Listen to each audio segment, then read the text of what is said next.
Olá pessoal, tudo bem com vocês? A gente está começando a nossa 10ª aula, lembrando que a gente está dentro do conteúdo da sintaxe. Nós estamos estudando as funções das palavras, dos termos, dentro das frases, dentro dos períodos, das orações. Na última aula, a gente conversou um pouquinho sobre o conceito de frase, de período e de oração. E hoje a gente vai falar um pouquinho sobre a estrutura da oração, Quais são os termos que integram as orações, Para que eles servem, quais são os mais importantes.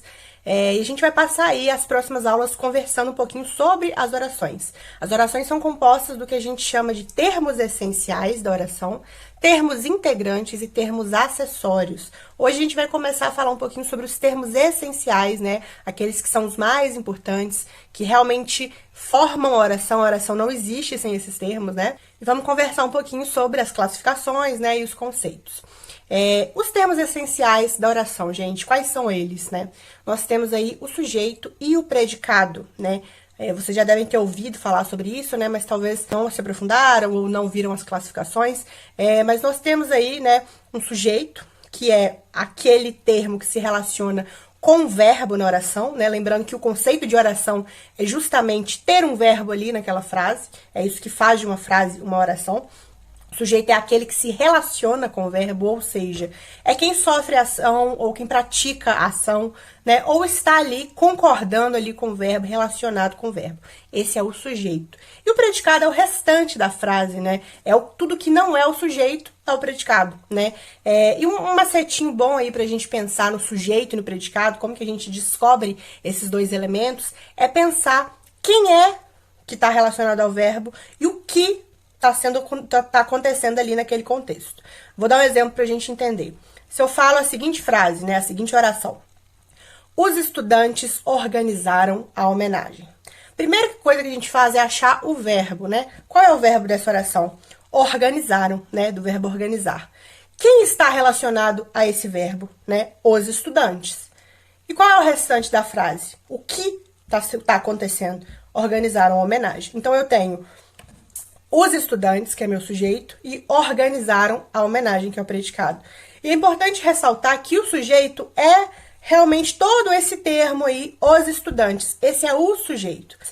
Um outro exemplo, se eu falar a seguinte oração. O discurso foi modificado, Qual é o verbo? Foi, certo? Quem está relacionado ao verbo? O discurso. Esse é o meu sujeito. O discurso é o meu sujeito, foi modificado ao meu predicado. Lembrando também, gente, que sujeito não diz respeito apenas a um ser vivo, a uma pessoa.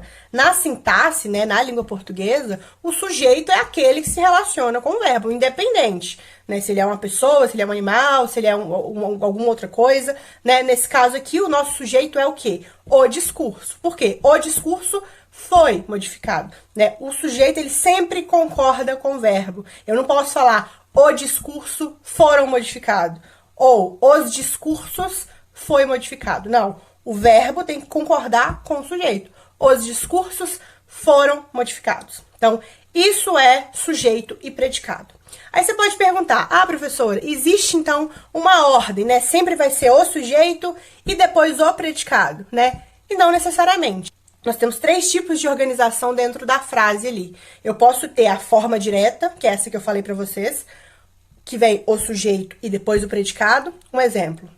Os formandos e os professores empenhados organizaram a festa. Qual é o verbo? Organizaram, Qual é o sujeito? Os formandos e os professores empenhados. Esse é o meu sujeito. O predicado, organizaram a festa, Então eu tenho primeiro o sujeito, depois predicado, ordem direta.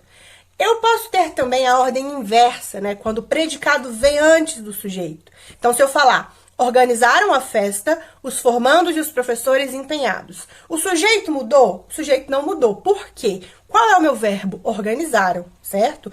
Quem se relaciona com o verbo? Os formandos e os professores empenhados. Esse é o meu sujeito que se relaciona com o verbo. Só que ele foi deslocado para o final da frase. Então, por isso eu tenho primeiro o meu predicado e depois o meu sujeito. Tá errado? Não tá errado. É só uma forma de organizar a frase. Isso se chama ordem inversa. Eu posso ter também o meio do predicado, que é quando o sujeito vem ali cortando ali o meu predicado, O sujeito aparece ali no meio. Então, eu posso falar empenhados Os formandos e os professores organizaram a festa, certo? Então, falando aí sobre a questão do sujeito, né? O sujeito, ele pode ser formado por mais de uma palavra, né? Como a gente viu nos exemplos anteriores. Só que a gente tem o que a gente chama de núcleo do sujeito. O núcleo do sujeito é a palavra principal, é aquela que tem mais sentido para o sujeito, é que tem mais peso. Então, a gente tem o que a gente chama de núcleo. Se eu falo, o discurso foi modificado, se o meu sujeito é o discurso, qual é o núcleo do meu sujeito? Discurso, certo? É a palavra ali que dá mais significado para o meu sujeito. E eu posso falar também, eu posso ter mais de um núcleo, né? Se eu falo, os formandos e os professores organizaram a festa. O meu sujeito é os formandos e os professores, eu tenho dois núcleos, né? Eu tenho formandos e professores também, tá? Então, núcleo é aquela palavra mais importante, aquela que dá mais sentido, né, para o sujeito. E aí a gente tem as classificações dos sujeitos, né? Os sujeitos, eles podem ser determinados, né? Quando a gente consegue identificar o sujeito na oração. Eles podem ser indeterminados quando eles não podem, a gente não consegue identificar o sujeito na oração. Eles podem ser inexistentes, né? No caso das orações sem sujeito. E a gente vai falar aí um pouquinho sobre cada uma dessas classificações, né? Nos sujeitos determinados, nós temos 3 classificações que a gente vai falar aí rapidinho. O determinado é aquele tipo de sujeito que você sabe que ele está lá, né? Ele existe, você consegue identificá-lo. Então, nós temos primeiro o sujeito simples, né? O sujeito simples é aquele que tem apenas um núcleo. Então, a gente conversou sobre o núcleo aqui agora. O sujeito simples, ele tem um núcleo só. Se eu falo, o paciente foi atendido, o meu sujeito é o paciente. Paciente é um núcleo só, sujeito simples, né? Apenas um núcleo. Lembrando também, gente, que tratando-se, né, de ser apenas um núcleo, isso não significa que o sujeito simples não pode estar no plural. Tem muita gente que relaciona isso à quantidade de elementos que o sujeito se refere, né? Se eu falo assim, os meninos estão brincando no quintal. Os meninos é o meu sujeito, né? Meninos está no plural, significa que são vários meninos. Só que isso não significa que o sujeito seja composto, porque eu tenho um núcleo só. Os meninos é um sujeito simples, né? Nesse caso aí, mesmo estando no plural. O contrário também é verdade, gente. Quando a gente fala de sujeito composto, né? Se simples tem um núcleo só, sujeito composto tem 2 ou mais núcleos, né?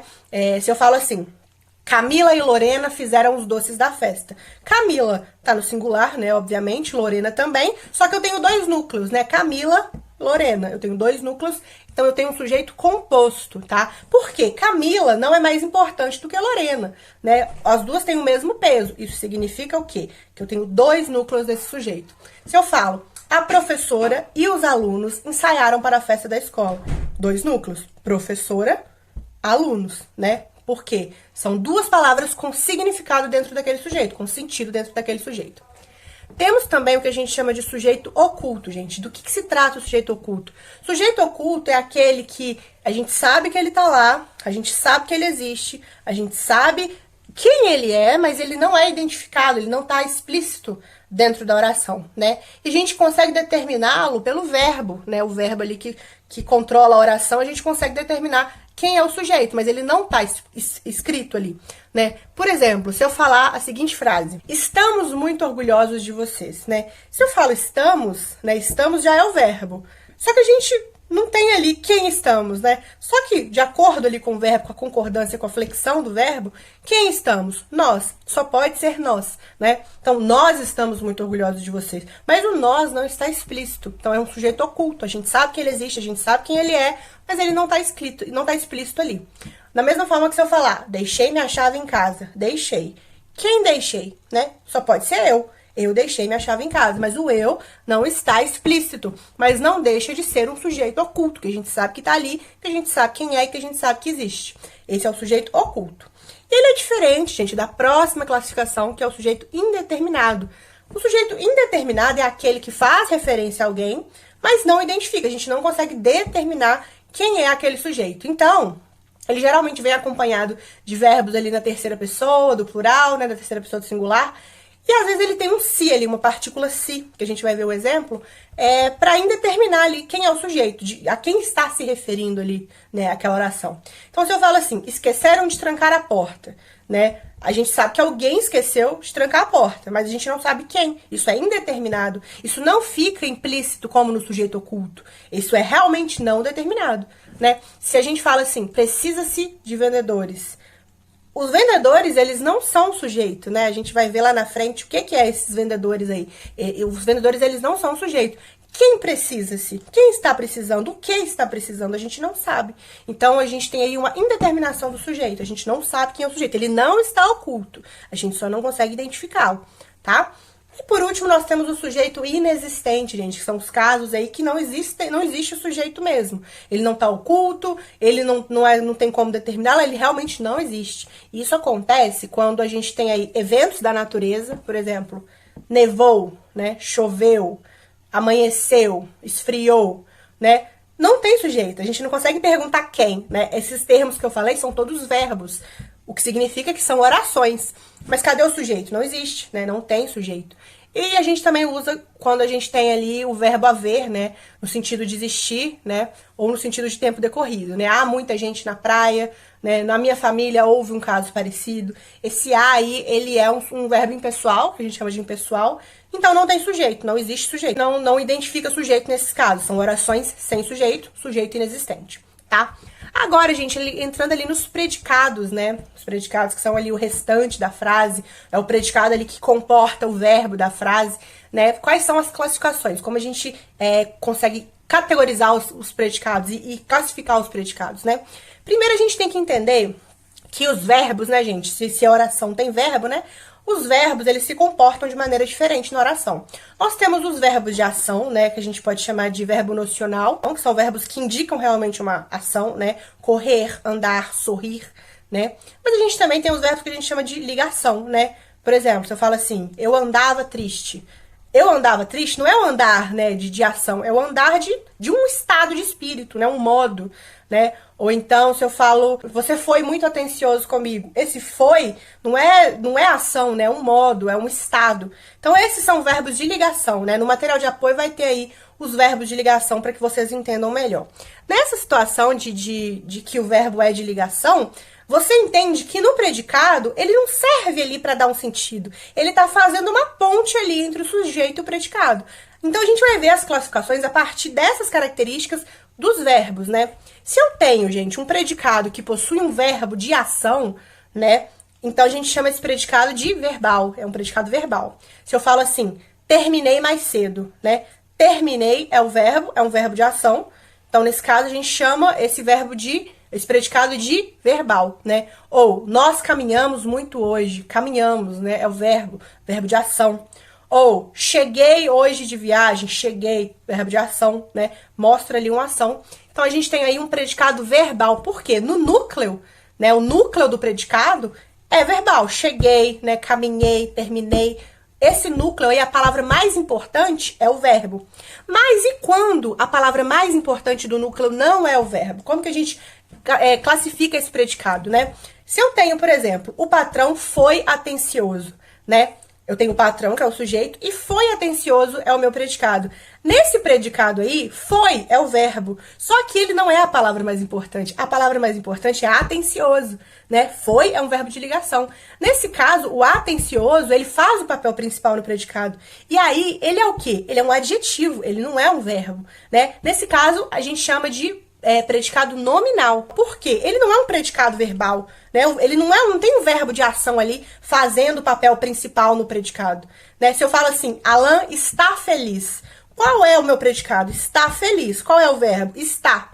Está não é o núcleo do predicado. O núcleo do predicado é feliz, né? Está é um verbo de ligação. Ele só serve para ser uma ponte entre o sujeito e o predicado. Ele não tá ali para ser um verbo de ação. Esse predicado, então, não é verbal, é um predicado nominal. Por quê? A palavra mais importante, o núcleo do predicado, é feliz, tá bom? E aí, gente, nós temos o caso de que o predicado possui dois núcleos, tá? Se eu falo assim, ó, cheguei atrasada, né? Eu cheguei atrasada.